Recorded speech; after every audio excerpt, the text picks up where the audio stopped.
All right, going to take out a highlighter here because this has an important definition. First of all, do you know what collinear means?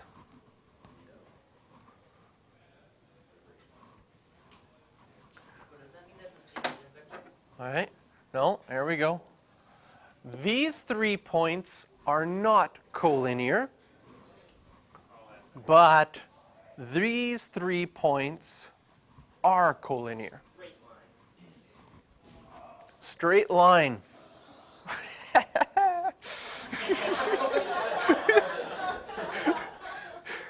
Perfectly straight line. Whereas this one is not. So this has the word line in it, and also the word co, and a lot of things in English that have co in them mean share something. So they share the same line, right? Like co-presidents share the presidency. What other co-words do you know? Co-op. It's the same operative but shared amongst a bunch of people. Gasoline does not start with co, but is a good try. Co-co is one of the words that doesn't work. Cotangent, no. How about a cot?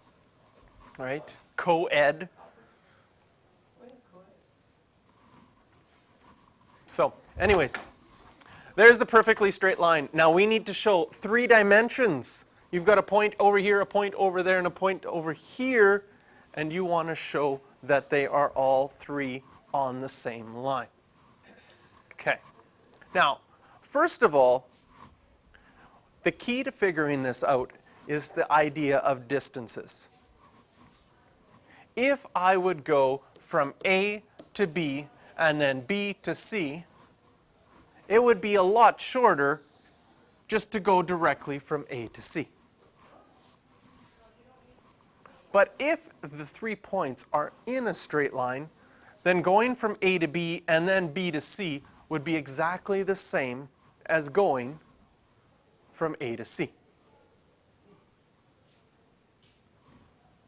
So if the length of A to B plus the length of B to C equals the length from A to C,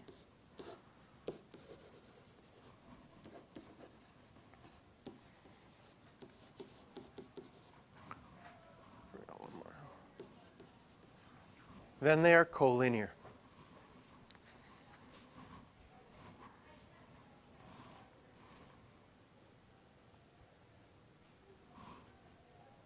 Does that make sense? Now you would have shown this back in grade 10 when you did slopes of lines. You would have learned that another way that you could show it is if the 2 slopes were the same and they shared that point in the middle. Obviously they would be in a straight line because you're going in one slope and then you're continuing on that same slope. That would have to be in the same line. It gets a little bit harder because once you go to 3 dimensions, you can't just talk about slopes in the same way. So what we're going to do is we're going to figure out how far it is from A to B, how far it is from B to C, how far it is from A to C,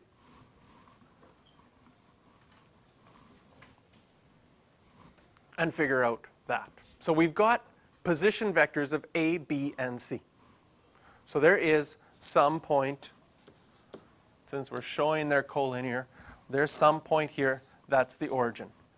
And we know the position vector for A is given by 2 negative j, 2i negative j, k,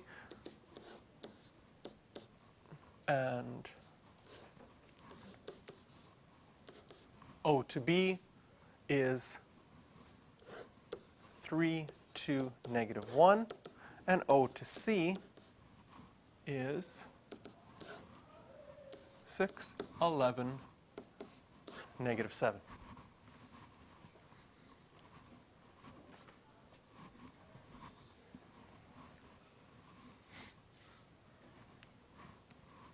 So those are my position vectors. According to this, we need to figure out what AB is. We need to figure out what BC is. And we need to figure out what AC is.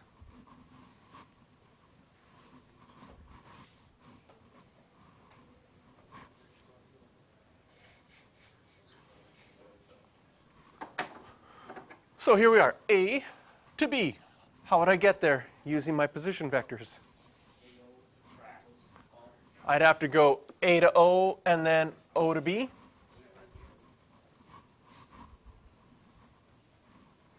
So I'll write that out. I need to go from A to O and then O to B. Do I have enough information to write that? Okay. Sometimes what you're going to find more in notes and stuff is if you have to go from A to O and then O to B, because this one's backwards, they start to say, well, why don't I go from O to B first and then go from A to O? It's not as intuitive when you look at the diagram, but that's the same thing. And the nice thing about writing it backwards is O to B is a positive number, 3 to negative 1. And A to O is a negative number, so it just becomes a subtraction. So some textbooks like that. Me personally, I think like B to C, right?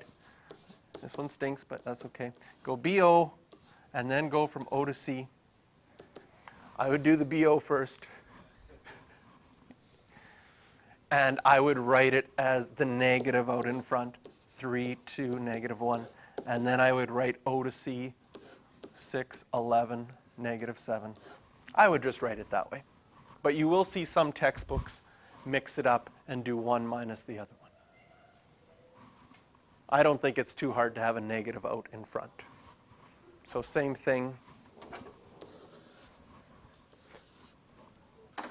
From A to C, you're going to have to go from A to O and then from O to C. A to O, well, that's negative 2, negative 1, 1. And O to C is 6, 11, negative 7.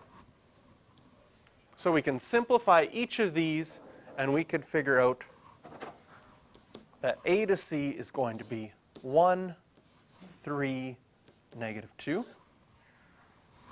B to C is going to be 3, 9, negative 6. And A to C is going to be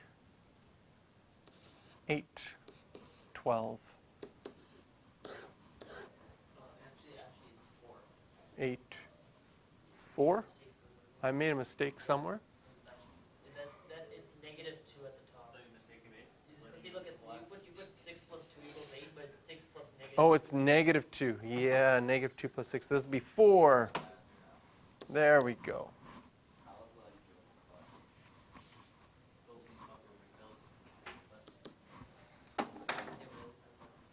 All right.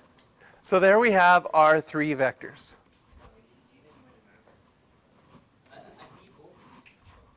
So how far is it?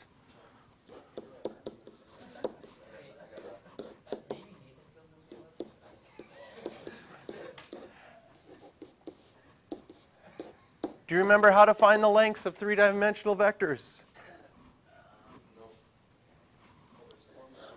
A squared plus B squared equals A squared plus B squared plus C squared. So you'll have 1 squared, which is 1, plus 9 plus 4. This one will be 9 plus 81 plus 36. And this one, 4 squared is 16, plus 144, plus 64. This one's equal to the square root of 14, 90, 126. And at the bottom here, we have, what is that going to be? 226, 224. Is that right?